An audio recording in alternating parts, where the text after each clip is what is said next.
came up on the south side of Chicago in terms of my stand-up career. I started out in a black club. I performed black-like. It is a difference. It is a huge difference between black comedy and mainstream comedy. Black crowds, they want you to kill every time. We paid you, we expect a show. I didn't have women sit in my front row like this the whole time. White crowds are willing to let you kind of mess up a little bit. Like they'll kind of be a little bit more laid back. They're way more forgiving. They're like, oh, that joke didn't work. He'll make us laugh in like another two. We'll give him 2 minutes. White audiences love me just because of my hair. Like I don't even have to do anything. I just go on stage and smile. They laugh. We love her, she's the funniest. It just doesn't, no hard work at all. It's super easy.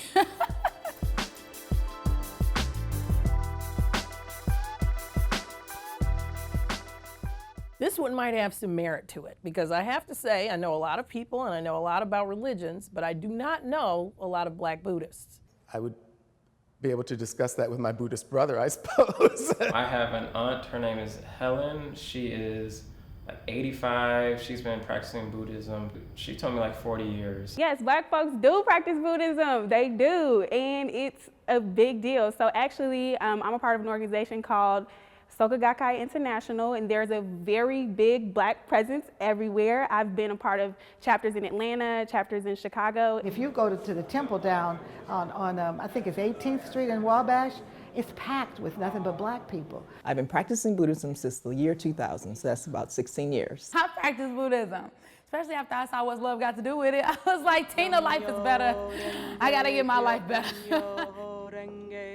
The only person I could probably think of right now is probably Tiger Woods, I think. Up until Russell Simmons really came out with his green Shambhala bracelet, and he sort of started writing books on Buddhism and the power of meditation. Okay, I think the problem with Buddhism for Black people is there is no God. That's probably the biggest thing. First thing they say is, what? You don't believe in God? I grew up in a family, it was all about Jesus and the Lord and God. You can't say but Buddha, but you can say but God. We have deep Southern Christian roots, you know, Negro spirituals and stuff that we feel sort of delivered us from hard times and oppression. It's central, right? You go to some communities and the church is a part of the economic development. It's a part of the education system. It's a part of everything. The religion that most Blacks follow or practice is more of a habit. It was given to them. So they habitually do it just because all their life they went to church and all their life it was just like this. I left the church, but the church didn't leave me. I love going to church. It was very instrumental in who I am today, but I find organized religion very confining. I have a difficult relationship with what I've been taught about, specifically around Christianity and how religion functions. And as a Black woman, as a Black queer woman, and I have some exploring to do. That's where I am. I think I know more Black women who practice Buddhism than Black men, and particularly Black lesbians. I've done a lot of research recently and oral histories on Black lesbians, particularly who live in the South, and a number of them are Buddhists. They don't just have to go to the Baptist church or the Kojic church and get their shout on. They can sit and meditate and hum or chime or whatever the case may be. Nam myo renge kyo, nam myo renge kyo. Basically, the practice of Buddhism, as I practice it, is the belief that all people possess the Buddha nature. And what the Buddha nature simply means is that we all have the capacity to become happy, right?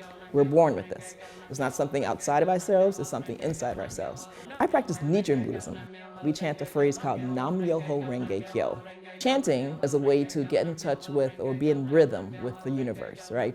It's a way to feel empowered and vital and to bring forth wisdom and courage and compassion. There's a sense of, I guess, aligning yourself and calmness that it presents to us. You can just be everything that you want to be, and it's not necessarily about believing in God and not believing in God. It's not about what you believed before. It's just about, you know, being here and achieving your best life now. Buddhists also don't believe in death. They think that you come back at the same level that you left at.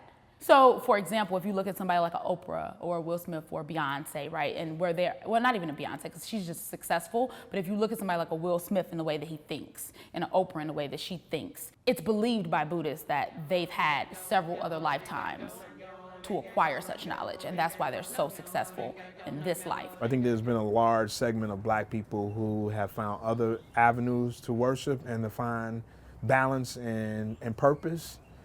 Because of our experience of terrorism in this country.